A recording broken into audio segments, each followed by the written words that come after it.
साथियों नमस्कार। I welcome you all to this YouTube platform of ISPCS factory. हमारे पास यहाँ 20 टॉपिक्स हैं और 17वीं BPSC के लिए टॉपिक्स बहुत इंपॉर्टेंट हैं। These topics are based on the trend analysis of the Bihar special portion. ये टॉपिक्स बहुत इंपॉर्टेंट है और इनसे सवाल हमेशा पूछे जाते रहे हैं।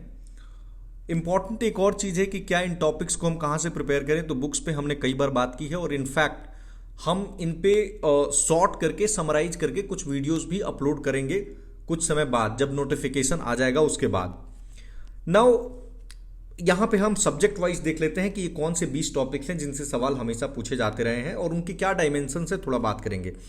देखिए, आपके पास एक टॉपिक तो मिलेगा जो बिहार का रिवर्स है, तो आप नदियों को तैयार कर लेंगे। उत्तर की ओर बहने वाली नदी, साउथ की ओर बहने वाली नदी, किस नदी की कौन सी ट्रिब्यूटरी है, किस नदी की कितनी लंबाई है, ये बहुत इंपॉर्टेंट है। कौन सी नदी कहाँ जाकर गंगा में मिलती है, इसी पर सवाल बनता है। जैसे पुनपुन नदी पे पूछा कि पुनपुन जो है पटना के समीप फतुहा में मिलती है। तो इस तरह के सवाल बिहार के सॉइल्स को, जो मैप्स के माध्यम से हम इसे समझेंगे कि बिहार के सॉइल को किस तरह से डिवीजन किया गया है, किस सॉइल का क्या फीचर होता है और कौन से रीजन्स में कौन से सॉइल मिलते हैं। Forest and ecology is an important segment, क्योंकि फॉरेस्ट सर्वे ऑफ इंडिया से सवाल पूछे जाते रहे, खासकर बिहार में, कि डेंस फॉरेस्ट सबसे ज़्यादा कहाँ है, ओपन कैटेगरी ऑफ फॉरेस्ट सबसे ज़्यादा कहाँ है।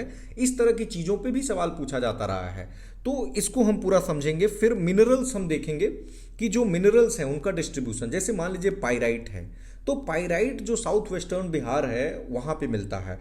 तो या फिर मान लीजिए सोना है तो जमुई है, गया है। तो इस तरह की जो अदर मिनरल्स हैं, बस उनका हम देखेंगे कि किस जिले में मिलता है। ट्राइब्स बहुत इंपॉर्टेंट है कि कौन सा ट्राइब, जैसे इवन जो इंक्लूडिंग जो ट्राइब्स झारखंड में है, हम उन ट्राइब्स को भी देखेंगे। जैसे कि मान लीजिए संथाल है, ओरांव है, हो है, तो या थारू ट्राइब्स हैं, तो इनका कहाँ लोकेशन है। 2011 का कास्ट सेंसस बहुत इंपॉर्टेंट है कि किस जिले में सबसे ज़्यादा लिंगानुपात है, सबसे कम कहाँ है। कास्ट सर्वे कंडक्ट किया गया है, इसके अनुसार पॉपुलेशन क्या है, कास्ट सर्वे के अनुसार लिंगानुपात क्या है और 2011 के सर्वे में क्या है, ये बहुत इंपॉर्टेंट है ना। वो इतिहास देखेंगे।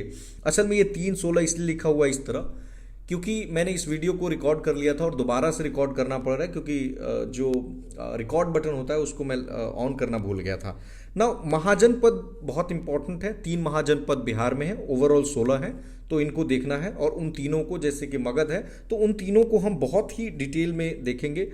बुद्धिज्म एंड जैनिज्म आपको पता है कि बौद्ध धर्म का तो 3 जो काउंसिल हुआ है, शुरुआत वाला, फर्स्ट सेकंड थर्ड, बिहार में ही हुआ है, बिहार के अलग अलग शहरों में। फिर जैन धर्म का भी बहुत सारे जिले हैं जिनसे बहुत गहरा संबंध है।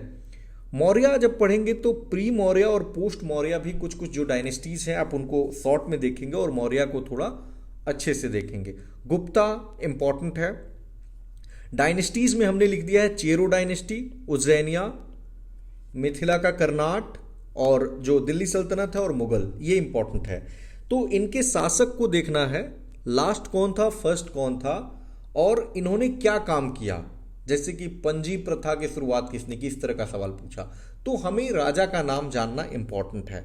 यूरोपियंस हैं जैसे कि ब्रिटिश, डच, डेन्स, फ्रेंच, ये कब आए, पहली फैक्ट्री कहाँ खोली, किससे कब लड़ाई हुई, उस लड़ाई का नाम क्या था, ये इंपॉर्टेंट है।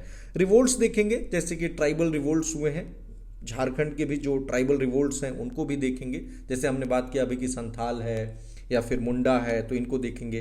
ठीक है, 1857 का रिवोल्ट और वीर कुंवर सिंह उनकी भूमिका, साथ में उनके जो भाई थे अमर सिंह या फिर उनके कमांडर इन चीफ थे हरिकृष्ण सिंह। फिर वीर कुंवर सिंह कहाँ कहाँ जाते रहे, किससे लड़ाइयाँ की, और इन तमाम चीज़ों पे आप देखेंगे। नाउ पर्सनालिटीज़, जब बिहार का क्या भूमिका या योगदान रहा है ओवरऑल फ्रीडम स्ट्रगल में, और जो बिहार की पर्सनालिटीज़ हैं जैसे श्री कृष्ण सिंह हैं, अनुग्रह नारायण सिंह हैं, या फिर ब्रजकिशोर प्रसाद हैं, राजेंद्र प्रसाद हैं, हसन इमाम हैं, मजहरुल हक हैं, या बहुत सारी विमेन हैं, उनको लेकर के तो हम उनको देखेंगे। जैसे शांति देवी का है, ठीक है, सरस्वती देवी हैं। नाउ क्रोनोलॉजी इंपॉर्टेंट है जब आप फ्रीडम स्ट्रगल देखेंगे तो। नाउ इकोनॉमी सेक्शन में 3 इंपॉर्टेंट सेगमेंट्स हैं, इकोनॉमिक सर्वे, बजट और स्कीम्स, और ये बिहार और इंडिया का, और ये फुल्ली हम ISPCS फैक्ट्री चैनल पे इसको कवर करेंगे। नाउ पॉलिटी सेक्शन में पंचायती राज सिस्टम एंड यूएलबीज बहुत इंपॉर्टेंट है। जैसे पंचायती राज जब आप पढ़ेंगे तो बिहार एक यूनिक स्थान रखता है, क्योंकि Bihar is the first state जिसने 33% ऑफ द वुमेन रिजर्वेशन था उसको कितना किया, 50% कर दिया। तो ये इंपॉर्टेंट हो जाता है। जो पंचायती राज का त्रिस्तरीय व्यवस्था है जो अर्बन लोकल बॉडीज पे भी है, तो उनके नाम क्या है, जैसे कि कितनी मीटिंग करनी होती है, इससे ग्राम सभा लगती है। तो ग्राम सभा कम से कम 3 महीने पे एक बार करना होता है। एक ग्राम पंचायत आपको बनाना है तो 7,000 की पॉपुलेशन कम से कम चाहिए। एक वार्ड मेंबर जो होते हैं तो कम से कम 500 का पॉपुलेशन होता है, उस पर बनता है। तो ये डेटा आपको पता होना चाहिए, ठीक है। या फिर एक मुखिया का चुनाव लड़ने के लिए कोई, या आप लड़ते हैं तो आपको 21 वर्ष की एज होनी चाहिए और आप क्वालिफाइड होने चाहिए एक लेजिस्लेचर बनने के लिए। तो ये इंपॉर्टेंट है। जैसे रिजर्वेशन है बिहार में ईबीसी को, तो पंचायती राज सिस्टम में 20% है। एससी एसटी को in proportion to their population है। बिहार का लेजिस्लेचर यानी कि जो दोनों सदन है, विधानसभा और विधान परिषद, उनमें कितने सदस्य हैं, उनका निर्वाचन कैसे होता है। एग्जीक्यूटिव को आप देख लेंगे और जुडिशरी को देख लेंगे, जैसे कि एडवोकेट जनरल को भी यहाँ देख लेंगे। और जुडिशरी में जैसे कि पटना हाई कोर्ट है, कब बना, उसमें कितने मेंबर्स हैं, इन सब चीज़ को। अभी चीफ जस्टिस कौन है, जैसे के विनोद चंद्रन अभी चीफ जस्टिस हैं पटना हाई कोर्ट के। इसके पहले संजय करोल जी थे तो सुप्रीम कोर्ट में चले गए। तो ये सारे फैक्ट्स हैं। नाउ जीआई टैग बिहार से कई सारा मिला हुआ है। जैसे जीआई टैग में जो मगही पान है, कतरनी राइस है, या अभी रिसेंट में जो पिछले साल मरचा राइस था वेस्ट चंपारण का, तो ये इंपॉर्टेंट है। जनरल इन्फॉर्मेशन है कुछ डिस्ट्रिक्ट वाइज, जिसको हम 2 वीडियो में कवर करेंगे। एक करंट वाला जो हम करते आ रहे हैं, और एक स्टैटिक वीडियो कि किस जिले का अगर कोई पर्टिकुलर चीज़ है जो बहुत इंपॉर्टेंट है तो हम उसको कवर कर लेंगे। तो ये कुछ इंपॉर्टेंट टॉपिक्स हैं, आप इन्हें प्रिपेयर करें और जितना जल्दी प्रिपेयर कर सकते हैं आप प्रिपेयर करें, क्योंकि यू नेवर नो कि एग्जामिनेशन का डेट क्या है। बहुत ही ट्रांजिशन पीरियड चल रहा है और मिनिमम जो आपके पास टाइम है वो 2 महीना से ज़्यादा का ही है। तो मुझे ऐसा लगता है कि आपको इसको जो है सीरियसली लेकर अभी करना चाहिए, क्योंकि लास्ट मोमेंट पे करंट भी करना होगा, सारी चीज़ रिवीजन करनी होगी, वो बहुत हेक्टिक हो जाता है। तो चीज़ों को मेमोराइज करने की आदत अभी से आप डालें। धन्यवाद।